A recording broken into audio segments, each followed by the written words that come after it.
Let's get started. August 17, 2018, Light and Gravitational Waves was produced by an event known as a kilonova, or the collision and merger of two neutron stars.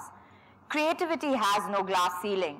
When I read this, I visualized women not being bound by any enclosure, but we burst out with the same sheer power and magnificence as the stars. I'd like to share with you my kilonovas. I first met Frida Kahlo in 1998, Art History 101.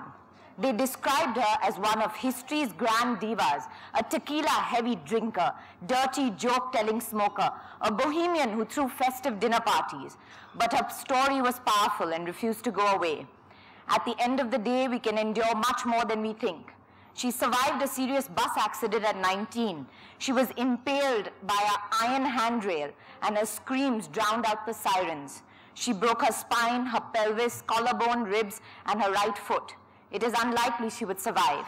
They had to put her back in sections, said a friend, as if they were putting together a photo montage. Now forced to lie still, she needed a new way to be active. Without paying much attention, I began to paint. My obsession was to begin again, painting things that I saw with my own eyes and nothing more. She had a mirror on her bed where she could see herself. Frida was left with a buckle corset and a prosthetic leg for the rest of her life. The streetcar accident had left internal injuries, which made it impossible for her to have children. She miscarried 3 times across the course of her life. She purged her emotions on canvas. Her paintings are often bloody and severe, but they simply represent the truth of what was happening. Frida vowed to walk again, and she did.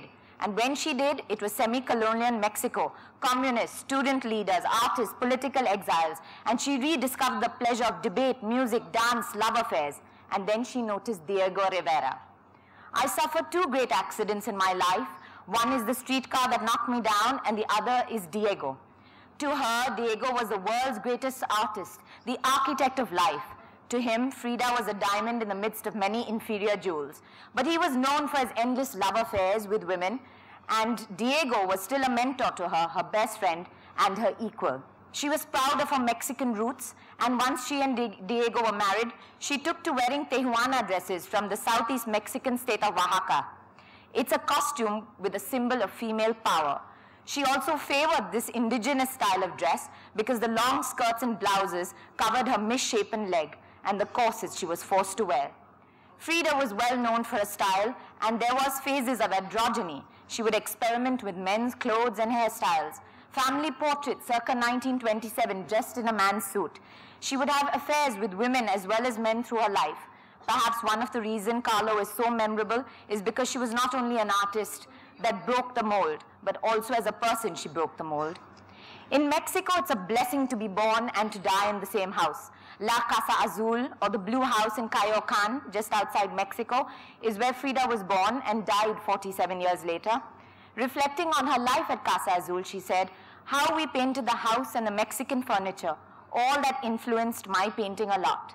I began to make paintings with backgrounds and Mexican things in them." There was even a connect with India. Nayantara Sehgal and Rita Dar, the daughters of Vijaya Lakshmi Pandit, the sister of Jawaharlal Nehru, had gone to Mexico to visit and met with Frida. "We put her in one of our saris and she loved it," Sehgal recalled. Writer Elaine Yusuf encapsulates her perfectly. "If I were to introduce her, I would say she's an icon of strength, a victim of love, and a genius in art."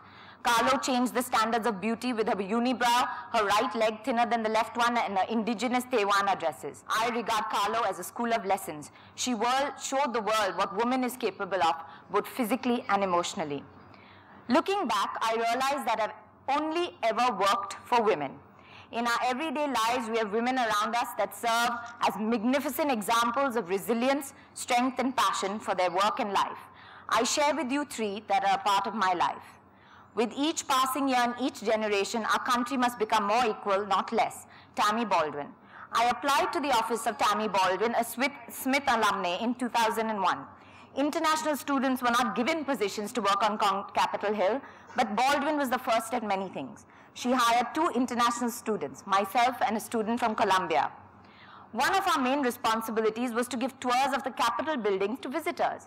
People were amazed that a girl from India was sharing with them the history of their country, the Capitol building, and Washington, D.C.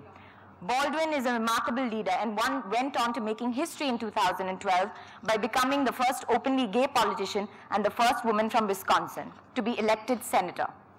Each day was a show in court. You're judged at every step, and I was ready to prove I could excel in a predominantly male-dominated profession. In 2003, I found myself back in India and working with one of the top lawyers in the country, Zia Modi. It was a privilege to work and watch Zia work. Her passion for law was infinite. I will never forget watching Zia command a boardroom, usually filled with men, and powerful men, often the only woman, and she sat at the head of the table. She conducted the room with incredible skill and grace, and they all listened carefully. And it made me proud to be a woman. I am Indian, and all what I comes from my heritage. It's an intrinsic part of me and naturally reflects in my work. To have the chance to observe a successful woman at a profession is an experience that any individual is fortunate to witness. But I have seen a successful woman work, love, and live. This is my fortune. Greater still, she's my mother. With over 200 projects built across a span of 4 decades, Brinda Somaya has built a practice that deeply rooted in her country and her people.